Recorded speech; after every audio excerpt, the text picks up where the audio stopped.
ఎటువంటి విషయాల పట్ల మనకి ఫైనాన్షియల్ డిసిప్లిన్ లేకపోతే మనం బాగా ఫైనాన్షియల్ గా ఇబ్బంది పడే అవకాశం ఉంది అంటారు అసలు? హై అండ్ లైఫ్ స్టైల్ చాలా మంది రిచ్ గా ఉండడానికి కోసం, బిహేవ్ చేయడం కోసం, కనిపించడం కోసం ఖర్చు పెడుతూ షో ఆఫ్ కోసం. ఇది చాలా తప్పు. మీరు రిచ్ ఉంటే అది కనిపించుకోక్కర్లేదు. మీరు గమనించండి, డబ్బులు ఉన్న బాగా ఫిల్తీ రిచ్ అన్న వాళ్ళు ఎవరు కూడా వాళ్ళ లైఫ్ స్టైల్ రిచ్ గా ఉన్నట్టుగా చూడం. మనం చాలా simple life style. Azim Premji దగ్గర నుంచి వారన్ బఫెట్ వరకు ఎవ్వరు కూడా ఫిల్తీ రిచ్ ఉండే అని వీళ్ళకేంట్రా బాగా రిచ్ అన్న వాళ్ళు ఎవ్వరు కూడా షో ఆఫ్ కోసం ట్రై చేయరు. షో ఆఫ్ కోసం ట్రై చేసే వాళ్ళు ఎవరు? లేకపోతే చించుకునే వాళ్ళు.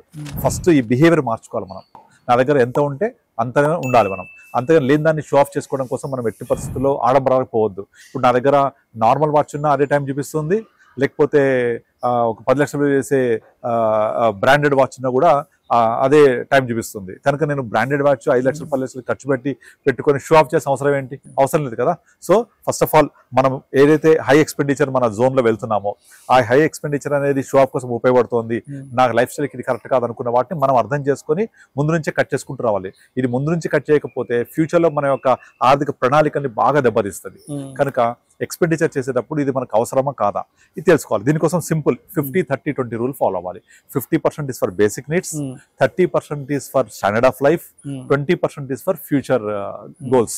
సో ఉన్న 100 రూపాయలు ఉన్నాయంటే 50 రూపాయలు నా నిత్యావసరాల కోసం, 30 రూపాయలు నా లివింగ్ కోసం, 20 రూపాయలు రేపటి అవసరాల కోసం.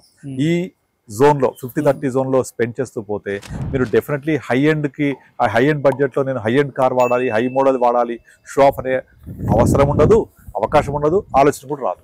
దాన్ని అలా మనము ఆ ఏడిపించే 7 ఆర్థిక సమస్యలు రెండో దాన్ని ఇలా మనం ఎదుర్కోవచ్చు.